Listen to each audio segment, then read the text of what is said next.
Okay, hello Cloud Gurus and welcome to this lecture. So this lecture is on CloudWatch, and CloudWatch is a fundamental part of the SysOps Administrator Associate exam. Basically, it's one of the most important services that you need to understand inside out when going to sit your exam. So we are in the monitoring and reporting section of the course. So we're going to look at CloudWatch and how we can do monitoring and reporting. So let's start with what CloudWatch is. Basically, it's a monitoring service to monitor your AWS resources, as well as the applications that you run on AWS. And CloudWatch can monitor things like compute, so it can monitor things like your auto-scaling groups, your Elastic load balancers, Route 53 health checks. It can do storage and content delivery, so EBS volume, storage gateway, CloudFront, etc.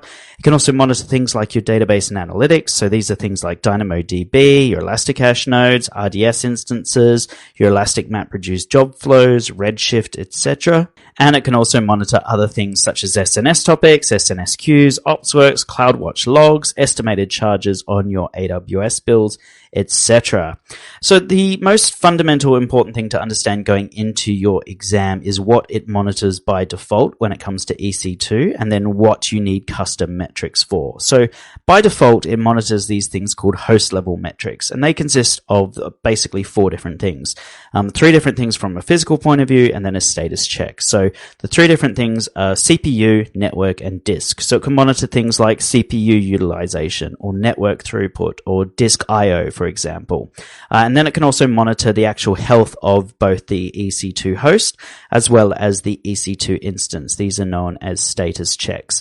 What it can't monitor is things, so if you think about it holistically, it can see the disk as a whole, as a physical piece of hardware. What it can't see is the individual, let's say we go down to the individual virtual disk. It can't see how much storage space is left or is still available. It can't see RAM utilization. It can't see things like that. What it can see is the CPU utilization. It can see the things like the network utilization and the overall disk activity, so the overall disk throughput, but that's where it stops. And then it can also do things like your status checks. So anything else that falls out of CPU, network, disk, or status check is a custom metric. So things like RAM utilization, for example, how much memory is your EC2 instance currently utilizing of which is provisioned to it.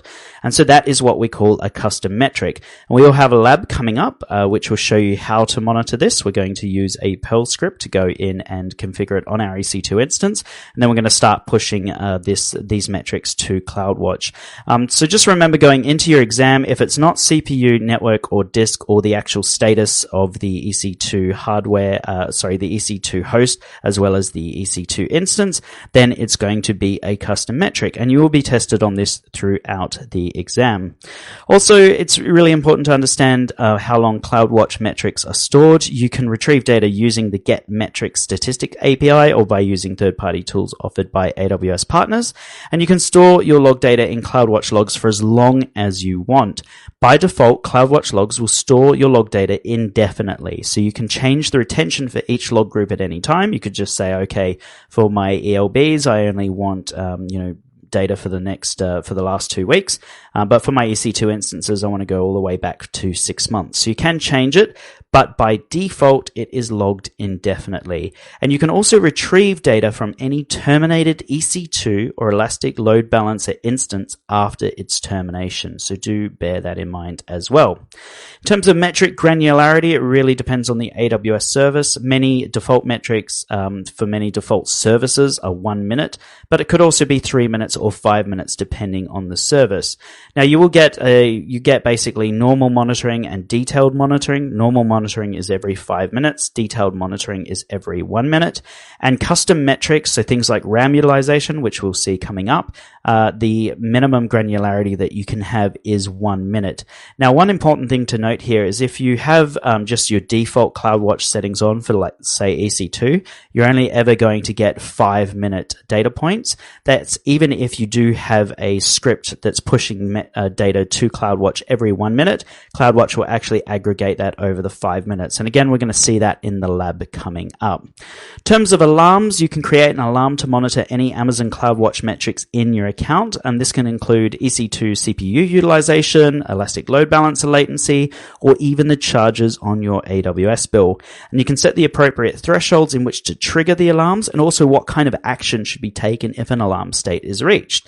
And we're going to cover this off in a subsequent lecture, but you could just tell it to send you an SNS notification saying, oh look, I've gone over $10 on my AWS account for this month. Or you could even have it trigger a Lambda function which goes through and just starts deleting all your infrastructure. It's entirely up to you. But CloudWatch alarms can basically trigger an action to be taken, which you would go in and configure. And yeah, it's really, really powerful stuff.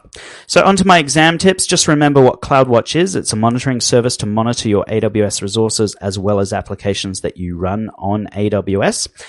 Your host level metrics always consist of CPU, network, disk, and your status check.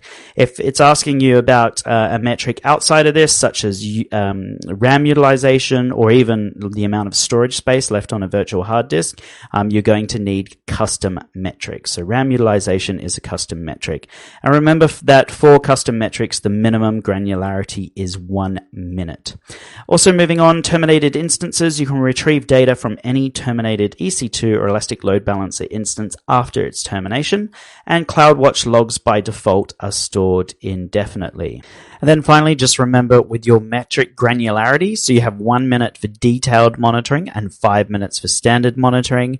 You may get some scenario-based questions just asking you for 2 minute monitoring, and how would you achieve that? Well, you're going to need to use detailed monitoring rather than standard monitoring.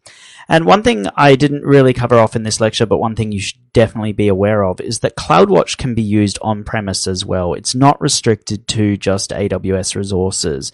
You can definitely use this inside your own data center, and you can have metrics being reported back to your CloudWatch dashboard, inside AWS from your own data center. And the way you do this is you need to download and install the SSM agent, and we will cover SSM in a lot more detail later on in the course. Then once that's installed, you need to download and install the CloudWatch agent. So if you do see any scenarios where it's talking about CloudWatch being on-premise, that is definitely valid. So that is it for this lecture, guys. In the next lecture, we're going to go ahead and start getting our hands dirty with CloudWatch. So if you've got the time, please join me in the next lecture. Thank you.